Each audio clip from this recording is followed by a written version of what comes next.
A mother of 5 who was killed on a hiking trail may be the victim of an emerging serial killer, according to the sheriff in charge of the investigation. And both police and her family are pleading with the public for more leads. Rachel Morin's body was found last month near a popular hiking trail in Bel Air, Maryland. Investigators are poring over evidence, trying to find who killed her, and they've given no indication that she knew her suspected killer.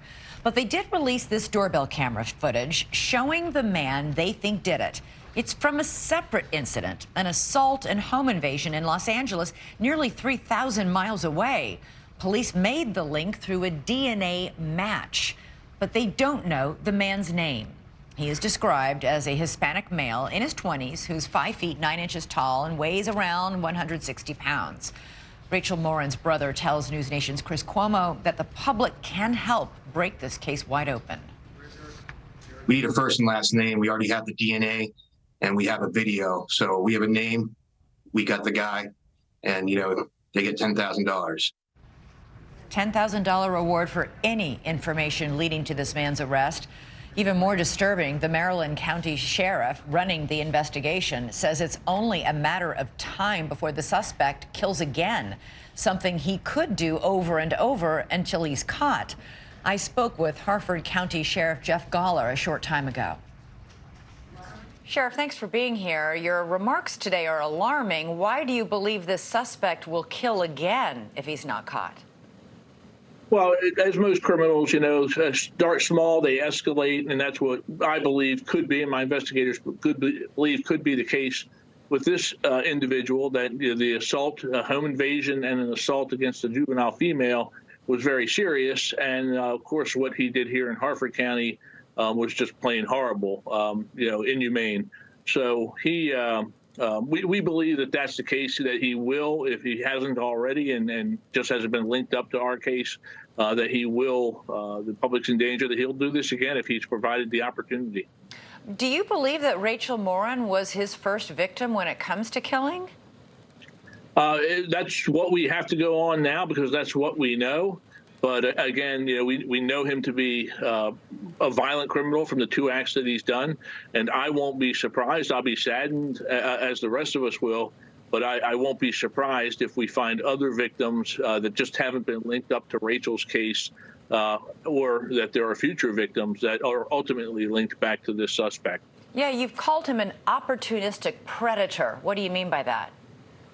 I don't know if those were my exact words or they came from somewhere else, but yeah, I think, again, we don't know in Rachel's case whether it was a crime of opportunity or he just happened to be there at this time and waited and selected a female as she was alone on the trail, and it was just a good opportunity to commit such a heinous act, or whether for some reason he crossed paths and decided for some reason to follow her, and that it was a targeted attack. So right now, at this point in the investigation, we don't know which one of those or somewhere in between is the case. But again, we know he's a danger as long as he remains out there.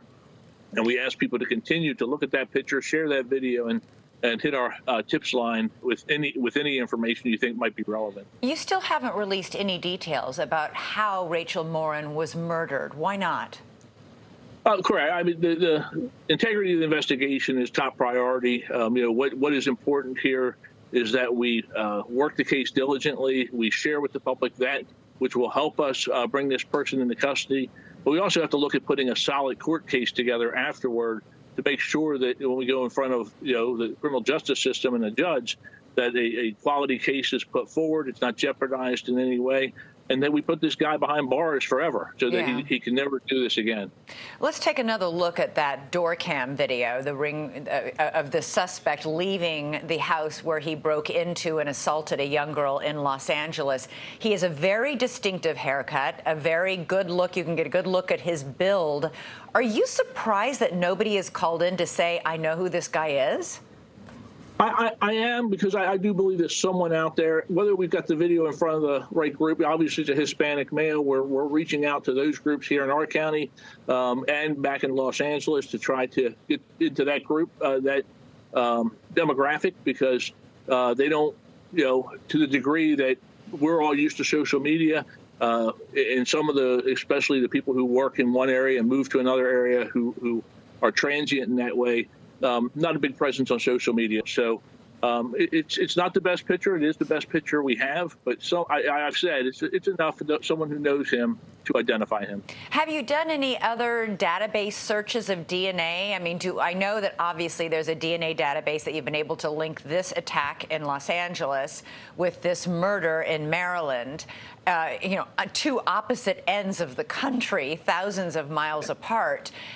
What about in between? Has there anybody who's done a databank DNA search to see if his DNA's popped up anyplace else?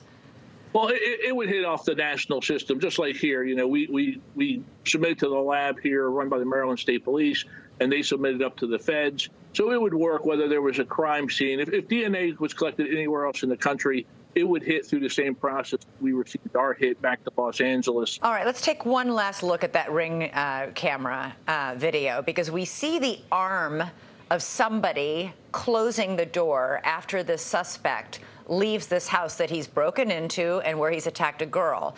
And it appears to be a person just closing the door, perhaps even showing this man out. Who is that person, and have you spoken to them? We have, and I made that part of my video message last night. And again, I have to be very careful here because that is not our investigation. That remains an active investigation by the Los Angeles Police Department. So without, stepping on their investigation or speaking out of my area where I have law enforcement lead, we have spoken to that individual, and that individual, that individual does not know who the man is.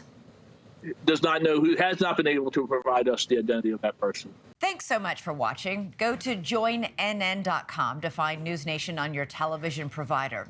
And don't forget to click the red subscribe button below to get more of NewsNation's fact-driven, unbiased coverage.